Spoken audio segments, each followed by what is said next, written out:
Hey friends, this is the Miss Wolfie from our Half Acre Homestead. Well, Howie's got a friend at work who does a lot of bicycling and he wants to go camping this weekend. And he's asked if I could make him up a couple of dehydrated meals that will be lightweight to carry on the trail, but easy for him to make. Let's get on it.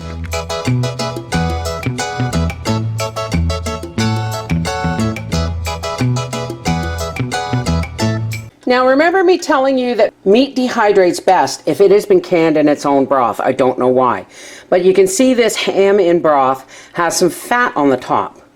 And there's a little wee bit of fat left on the chicken. So what I'm going to do while I prepare my vegetables is I'm going to put these in the fridge to let that fat solidify so we can take it right off the top. Because remember, fat is your enemy when dehydrating.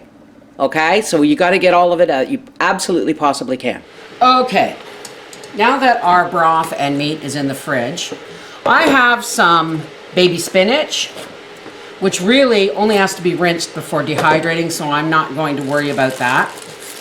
I have carrots. Yeah, my celery's a little limp because Howie picked it last night and I didn't put it in water. Celery from my garden, mushrooms. Oh, we need an onion. And I have my green and yellow dehydrated beans, my dehydrated corn, and an onion. So this is what we're going to work with along with the meat and the broth, and we're going to be cooking that with rice. So let's start with the worrisome one the first. Now the onions really don't have to be blanched much. They only have to be like set in boiling water for like a minute. I have one straining basket because I don't recommend, folks, that you dehydrate different vegetables together unless you know how long you need to blanch them for, and they blanch and dehydrate at similar speeds. Then you can do those together. I don't recommend it, only because I blanch vegetables first and then put them in jars and I mix them later. This, however, is a different job. This is making up meals. And so I don't have, because it's not harvest, I don't have a lot of stuff dehydrated, right? So we're going to do that first. I've got 2 days to get these meals together, and it's probably going to take me that whole time. Okay, there's our onion. And there's our spinach. We'll put that over there. Now carrots, mushrooms, and celery, they all have to be par cooked in order to dehydrate them properly. Many people just slice and dehydrate mushrooms because they're so lightweight. You think that, but they're so lightweight you think they would dehydrate really well, but guess what? They don't. Well, they dehydrate well, but they don't rehydrate well. They come out like tough little bits of rubber. So they have to be cooked right along with the carrots and the celery. Not fully cooked, but 2 minutes in boiling water, right? So the carrots and the mushrooms and the celery will all go into the same blanching pot. Again, I don't recommend you do that if you're doing large quantities of vegetables. Do them separately. So that's why we're doing them together. Now here's the celery from a stalk of celery from my garden that Howie brought in last night, but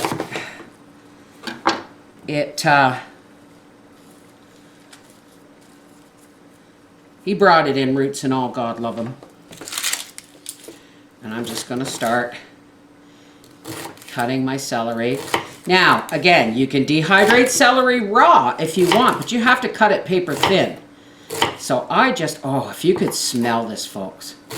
Nothing smells so good as garden fresh celery, especially when it's organic, Now I'm going to save these leaves to do in another tray. And I'm making soup for supper tonight, so I'm just going to rest these over here. This is tall Utah organic celery. And no, folks, the leaves will not be wasted, trust me. So the celery goes in here.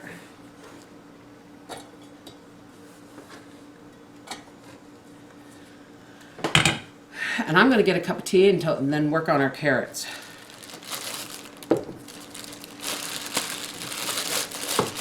It's almost deer carrot season here, kids, and that, you know what that means.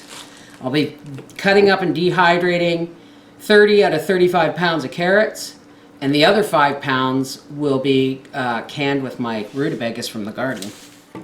I'm going to use my little chopper here for the carrots, because I want them roughly the same size as the celery. Mushrooms I'm not too worried about, because they will, I'm going to save a carrot for tonight's soup. Mushrooms I'm not worried about because they are soft, but carrots are much harder and take longer to cook. They take about the same amount of time as the celery if they're roughly the same size. So that's what I'm doing. Now people tell me leave the skins on. Well, no, these are store-bought carrots. So no, I'm not going to do that. See how these are a nice small piece, and they will dehydrate better and rehydrate better. Okay, like I said, normally I wouldn't cook these or blanch these all together, but because of their size, what they are, and how long they blanch normally, I can do these 3 together. The onions are going to have to be done separate, and the spinach doesn't get blanched at all. So I will meet you at the stove. Okay, here's my pot of water for my carrots, mushrooms, and celery. And here's my pot of water for my onions. These only need to be blanched for about 30 seconds. These need to be blanched for about 3 minutes. So you see why I'm doing them separately. Because if I blanch these for 3 minutes, they'd be cooked and they'd have no flavor. So we'll be back. Okay, so here is our onion blanch. And that is only going to go in for about 30 seconds. Here is our water for our carrots, celery, and mushrooms. These are going to have to cook for about 2 to 3 minutes. Our onions are ready, so I'm going to strain these and meet you out in the porch to start our dehydrating. Okay, I got a phone call in the middle of draining my other blanching, so I'm just going to do my onions. And I'm just going to spread them out thin. You also want not just the stuff that's the rawest on the bottom, but if you noticed, I used a mesh sheet, and that's going to help anything that falls through to catch it, because guess what? These celery and carrots and things are going to get real small. Just want to spread them out. Ow, they're hot. But don't bother running them under cold water to stop the cooking process, folks. Why? Because we're dehydrating them anyway. We're going to set our dehydrator at 135 degrees for fruit and vegetables. And away it goes. Now I'm going to go work with the meat.